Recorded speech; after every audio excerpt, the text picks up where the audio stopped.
Magandang araw mga kababayan. Narito na ang pinakabagong ulat sa lagay ng panahon ngayong araw, August 12, 2026, Wednesday. Na-develop na ang bagong bagyo sa silangan ng bansa at alamin natin ang kasalukuyang direksyon nito. Pero inaasahan na may mga susunod pa na mga bagyo agad sa mga susunod na araw na mas kailangan nating pagtuunan ng pansin. Para naman lagi kang updated sa lagay ng panahon, i-click mo lang ang subscribe button. Sa kasalukuyan, ang southwest monsoon o habagat ang pangunahing nakakaapekto ngayon sa Luzon. Sa kasalukuyang sitwasyon, mas ramdam ang pag-ulan sa mga lugar na nakaharap sa hanging timog kanluran, lalo na sa northern at western section ng Luzon. Kahit mas limitado ang heavy rainfall outlook ngayong araw, kumpara sa mga nakaraang araw, nananatili pa rin ang banta ng pabalik-balik na ulan, bigla ang thunderstorm, localized flooding at landslide sa ilang bahagi ng bansa dahil aktibo pa rin ang daloy ng habagat. Ang binabantayan na rainfall outlook ngayong araw ay nasa Zambales, Bataan at Occidental Mindoro, kung saan inaasahan ng 50 hanggang 100 millimeters ng ulan dahil sa southwest monsoon. Ito ay moderate to heavy rainfall. Maaring hindi ito kasing taas ng mga naunang rainfall outlook, pero sapat pa rin ang ganitong dami ng ulan para magdulot ng flash floods at landslide, lalo na sa mga lugar na dati nang nabasa ng ulan nitong mga nakaraang araw. Kapag saturated na ang lupa, mas mabilis ang runoff, mas mabilis mapuno ang mga sapa at ilog at mas madali ring umapaw ang drainage sa mababang lugar. Sa Zambales, mas dapat bantayan ang mga lugar na nasa paanan ng bundok, malapit sa ilog at mga bayan na nasa western side ng lalawigan. Ang moisture mula sa West Philippine Sea ay maaaring tumama sa kabundukan at magpalakas ng ulan sa ilang bahagi. Sa Bataan, ganun din ang pattern. Kapag dumaan ang monsoon cloud mula sa timog kanluran, maaaring magkaroon ng tuloy-tuloy na buhos sa kanlurang bahagi ng lalawigan at mabilis na pag-agos ng tubig pababa sa mga komunidad.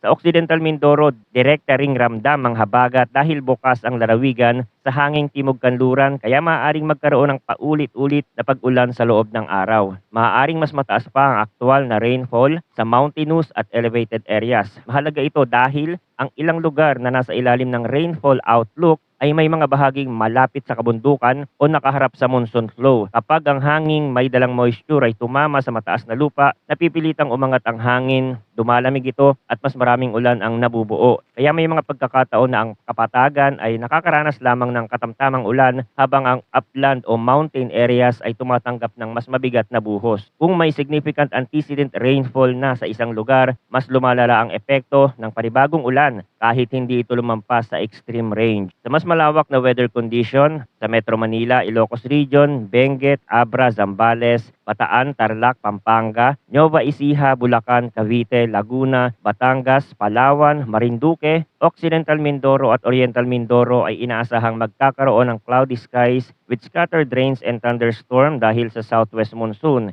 Ibig sabihin, hindi man lahat ng lugar ay makatatanggap ng tuloy-tuloy na ulan, may mataas pa rin na posibilidad ng kalat-kalat na pag-ulan sa loob ng araw, kasama ang thunderstorm na maaaring magdala ng moderate to at times heavy rains. Sa Metro Manila, ang ganitong pattern ay maaaring magdala ng maulap na panahon, biglaang buhos at posibleng pagbaha sa mababang kalsada. Kapag tumagal ang ulan, maaaring may mga oras na halos ambon lamang o mahina ang ulan, pero kapag may mga aktibong monsoon band na dumaan, pwede itong lumakas sa loob lamang na maikling panahon. Sa mga lugar na madalas bahain, lalo na malapit sa creek, estero, underpass at mga kalsadang mabagal ang drainage, mabilis na makikita ang epekto ng sunod-sunod na buhos. Sa Ilocos Region, Benguet at Abra, mas malaki ang dapat bantayan pagdating sa landslide at pagtaas ng tubig mula sa kabundukan. Kahit hindi lahat ng lalawigan sa bahaging ito ay kasama sa pinakamataas na rainfall outlook, ang scattered rains and thunderstorm na dala ng habagat ay maaari pa ring magdala ng moderate to at times heavy rains. Sa mga mountain road,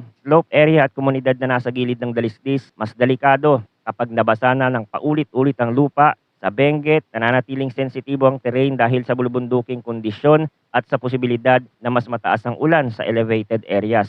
Sa Central Luzon, kabilang ang Tarlac, Pampanga, Nueva Ecija, Bulacan, Zambales at Bataan, magiging pabago-bago ang panahon dahil sa habagat. Ang Zambales at Bataan ang mas tutok ngayon sa moderate to heavy rainfall outlook, pero maging ang Tarlac, Pampanga, Nueva Ecija at Bulacan ay maaaring makaranas ng thunderstorm at kalat-kalat na ulan. Sa mga lalawigang ito, maaaring maapektuhan ng mababang barangay, palayan, palaisdaan at mga kalsadang madaling maipunan ng tubig kapag lumakas ang ulan sa loob ng ilang oras. Sa Calabarzon, kabilang ang Cavite, Laguna at Batangas, inaasahan din ang maulap na kalangitan na may scattered rains and thunderstorm dahil sa habagat. Sa Cavite at Laguna, maaaring magkaroon ng mabilis na pagbaha sa ilang kalsada kapag tumama ang malakas na buhos, lalo na sa urbanized area. Sa Batangas, may mga lugar na malapit sa bundok, ilog at baybayin na kailangang bantayan kapag nagkaroon ng mas malakas na thunderstorm. Ang ulan sa mga lugar na ito ay maaaring hindi pantay-pantay, pero kapag tumama ang aktibong ulap, maaari itong maging mabigat sa loob ng maikling panahon. Sa Palawan, Marinduque, Occidental Mindoro at Oriental Mindoro,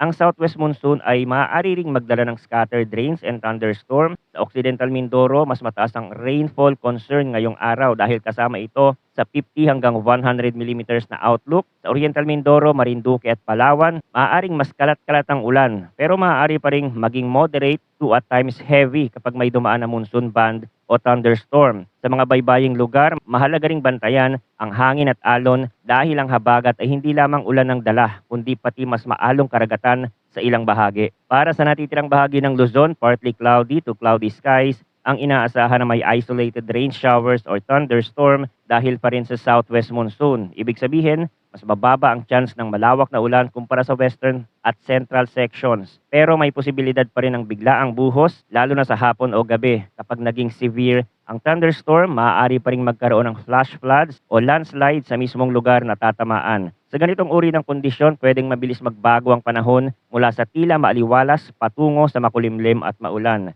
Para naman sa Visayas at Mindanao, partly cloudy to cloudy skies ang inaasahan na may isolated rain showers or thunderstorm dahil sa localized thunderstorm. Hindi ito pangunahing dulot ng habagat sa buong rehiyon, pero ang localized thunderstorm ay maaari pa ring magdala ng malakas na ulan sa ilang lugar. Karaniwang nangyayari ito kapag uminit ang paligid, nadagdagan ng moisture at biglang nabuo ang thunderstorm cloud. Kapag naging severe, maaari itong magdulot ng biglaang pagbaha sa mababang bahagi at landslide sa matatarik na lugar. Dumako tayo sa wind and coastal water conditions. Para sa northern at western section ng Luzon, inaasahan ng moderate to strong na hangin mula southwest. Ang coastal waters ay moderate to rough na may taas ng alon mula 2.1 hanggang 3.1 meters. Ito ang mas sensitibong bahagi ng marine forecast dahil direktang nakaharap sa habagat ang mga baybayin sa Hilaga at Kanluran ng Luzon.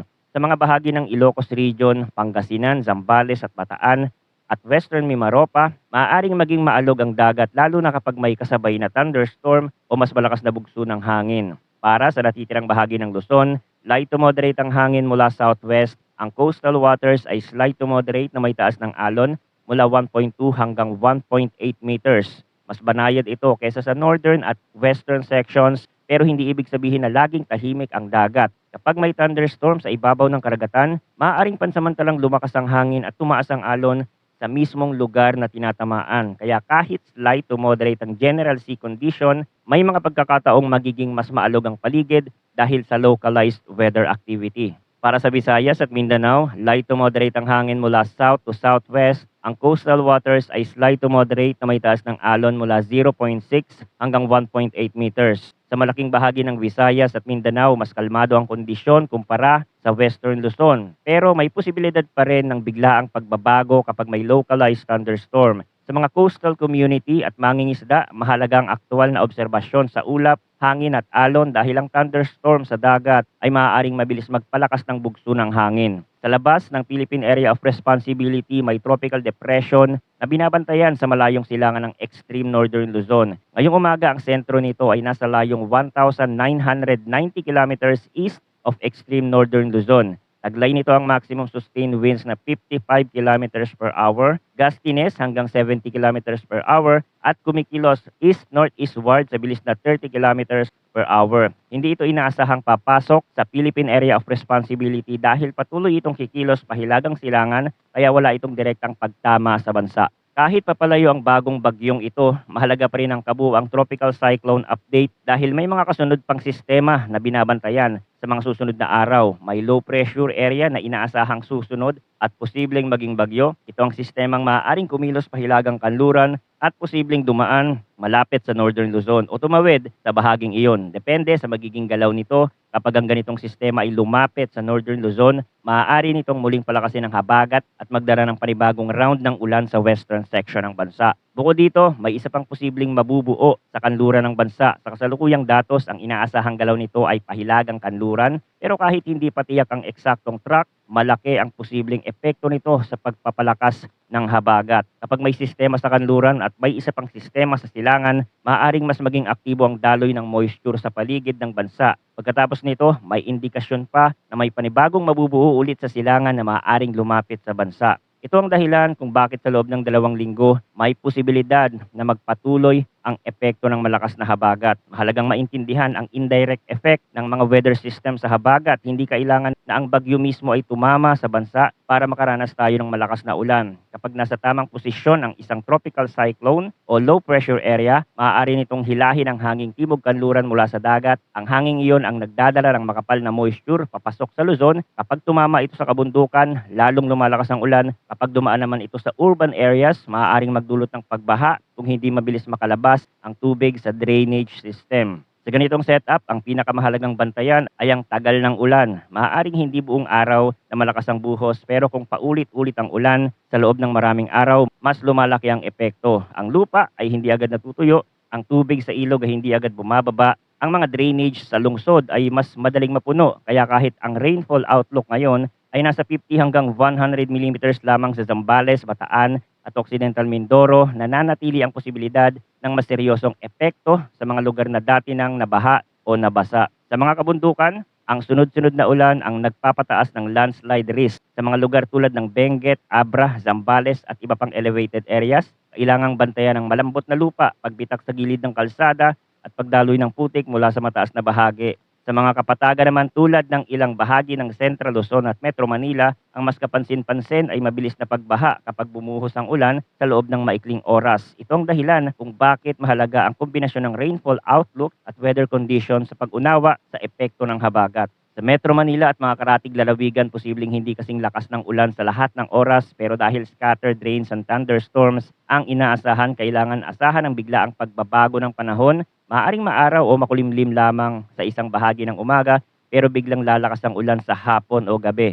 Kapag tumama ito sa rush hour o sa oras na marami ang nasa kalsada, mabilis itong magdulot ng traffic build-up at pagbaha sa mga mababang bahagi ng lansangan. Sa Zambales, Bataan at Occidental Mindoro, ang ulan ngayong araw ang pangunahing weather concern. Ang 50 hanggang 100 millimeters na rainfall ay maaaring magmukhang moderate lamang sa numero, pero kapag sinabayan ng terrain, naunang ulan at tuloy-tuloy na monsoon flow, maaari itong maging seryoso sa mga lugar na nasa paanan ng bundok. Mas mabilis bumaba ang tubig sa mga lugar na malapit sa dagat. Maaaring mas mabagal ang paglabas ng tubig kapag mataas ang alon o malakas ang hangin. Kaya ang ulan at sea condition ay magkakaugnay sa epekto sa mga coastal communities.